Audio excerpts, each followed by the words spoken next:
کہ نصارہ نجران مباہلہ کرنے کہاں سے آئے؟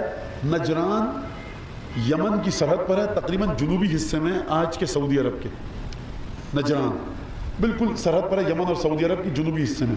تقریباً آج کے لحاظ سے گاڑی سے اگر آپ آئیں تو 10-12 گھنٹے لگ جاتے ہیں مدینے تک آتے آتے. مدینہ ہے اسٹیٹ، رسول خدا کا ہے قبضہ، حکومت رسول خدا کی ہے، اسلام پھیل چکا ہے. یہ کہاں سے اٹھ کر آ رہے ہیں؟ 8 ہجری کا واقعہ ہے. 2 ہجری، پہلی ہجری سے لے کر 8 ہجری، 8 برس رسول خدا کی حکومت قائم ہوئے مدینے میں ہو چکے ہیں. یہ مباہلہ کرنے آ رہے ہیں. ان کو خوف کیوں نہیں ہے کہ 5 آدمی آ رہے ہیں مدینے میں، state head of the state رسول اللہ ہیں، جنگیں لڑ چکے ہیں، فوج ہے، کثرت کے ساتھ تلواریں ہیں. یہ پہلی صدی کی بات نہیں ہو رہی ہجری کی، یہ دوسری ہجری کی بات نہیں ہو رہی، یہ 8 ہجری کی بات ہو رہی ہے. رسول خدا کی حکومت مستحکم ہو چکی ہے. رسول خدا کی حکومت اپنے پیر گڑا لیے ہیں مدینے میں، اطراف کے علاقوں میں پیر گڑا لیے ہیں. آپ میں ہمت ہے کسی حکمران کے پاس جائیں کہ تم غلط کہتے ہو ہم صحیح کہتے ہیں، مناظرہ کر لو، مباہلہ کر لو؟ ارے کہاں جا رہے ہو؟ مار دے گا محمد مصطفیٰ. 8-10 آدمی مل کر جا رہے ہو پورے شہر میں حکومت اس کی، پولیس اس کی، فوج اس کی، تمام کے تمام ادارے اس کے، تم اس محمد مصطفیٰ کے پاس جا رہے ہو. عزیزان گرامی، اپنے رسول کی عظمت کو اس طرح سے سمجھیے اور سمجھائیے کہ کتنا اعتماد تھا رسول خدا کی رحمت، انصاف اور عدل پر. یہ جو تمام کے تمام مسلمان ویسٹرن کنٹریز میں پولیٹیکل ازائلم کے لیے جاتے ہیں نا، یہ تمام مسلمان ملکوں کے منہ پر تماچا ہے بڑا کرارا. کوئی کسی مسلمان ملک میں نہیں جاتا پولیٹیکل ازائلم کے لیے. کیوں نہیں جاتا؟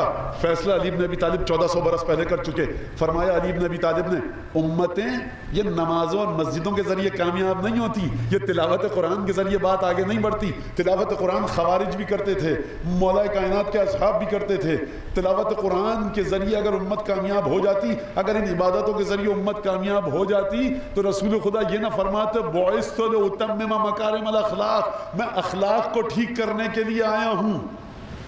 فرمایا مولا کائنات نے، لن تقدس امت حتی لا یاخذ حقہ الضعیف من القوی من غیر متتعتع.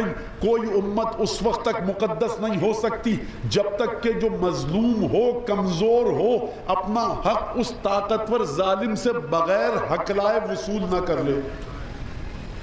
یہ ہے علی بن ابی طالب، یہ ہے مدینے کی حکومت، یہ ہے رسول خدا کا نظام. یہودی بھی ہے، بت پرست بھی ہے، عیسائی بھی ہے، رسول خدا کو قرضہ بھی دے رہا ہے، اور رسول خدا سے کہہ رہا ہے ضمانت کے طور پہ کیا رکھوا رہے ہو؟ رسول خدا نے اپنی زرہ رکھوائی ہے، 800 دینار درہم قرضہ دیا ہے. آپ سمجھ رہے ہیں؟ توجہ کر رہے ہیں؟ یہ غیر مسلموں کو آپ ہمارے جو مسلمان ملکوں کے اندر جو ہو رہا ہے اس کے ذریعے آپ اسلام کی طرف دعوت دلوانا چاہتے ہیں. ہم مسلمانوں کو دیکھ کر غیر مسلم اسلام لائے گا، ہم مسلمانوں کو دیکھ کر غیر مسلم کافر رہے بہتر ہے. اسلام تھا رسول خدا کے پاس، اسلام تھا رسول خدا کے خالص شاگردوں کے پاس، اسلام تھا جناب امیر المومنین کے پاس کہ طاقت ہے، فورس ہے، اقتدار ہے، لیکن اس کے باوجود وہ قرضہ جب دے رہا ہے کہہ رہا ہے کوئی ضمانت کے طور پہ چیز تو رکھواؤ. ایک دفعہ تلوار نکالتے کہا ذوالفقار دیکھیے میری، چپ کے گھر میں بیٹھ جاؤ، قرضہ واپس مانگنے آؤ گے. ذرا کسی طاقتور آدمی کو معاشرے میں قرضہ دے کر تو دیکھیے. آج مسجدیں بھری ہوئی رہتی ہیں نا آپ کی ماہ مبارک میں، کیا سنی کیا شیعہ، ذرا کسی کو قرضہ دے کر تو دیکھیے طاقتور ہو. پھر اگر آپ اس سے لے لیجئے تو سرکار آپ جو کہیں گے میں کر دوں گا. بڑا مشکل ہو جاتا ہے، بڑا عجیب مسئلہ ہے. اور یہاں پر یہودی رسول اللہ کو قرضہ دے رہا ہے. تو آئینے میں دیکھیے سیرت نبوی کے اپنے کردار کو. خاک پائے اہل بیت لکھا جاتا ہے، سب خاک پائے اہل بیت. یہ سود پر قرضہ دیتا بھی ہے اور کھاتا بھی ہے. مسجد کی اگلی صف میں کھڑا بھی ہوتا ہے، زیارت پر بھی جاتا ہے، اور پھر اس کے بعد مومنین کا مال غائب، مسلمان کا مال غائب، کوئی پرسان حال نہیں ہے. تو رسول خدا یہ سب سکھا کر گئے تھے. 2 چیزیں بڑی اہم فرمائیں. بعثت لأتمم مکارم الاخلاق، مجھے اس لیے بھیجا گیا کہ میں مکارم اخلاق کو پایہ تکمیل تک پہنچاؤں. لن تقدس امت، کوئی بھی قوم اس وقت تک مقدس نہیں ہو سکتی جب تک کہ وہاں پر جو مظلوم ہے اور کمزور ہے اس کا حق اگر لٹ جائے تو وہ اپنا حق ظالم سے وصول کر سکے بغیر حق لائے. یہ سویڈن اور ڈنمارک میں، اسکینڈینیوین کنٹریز میں ہے، ویسٹرن یورپ میں ہے. یہ آپ کو ساؤتھ کوریا میں ملے گا، نارتھ امریکہ میں ملے گا، یا مسلمان ملکوں میں ملے گا. بہت سے لوگوں کو میرے جملے سے تکلیف ہوگی. میرے تکلیف ہو کہ اس بات سے حق تبدیل تو نہیں ہو جائے گا، اس بات کے ذریعے حقیقت اپنا رخ تو تبدیل نہیں کر لے گی. تو ہوا کہاں پر؟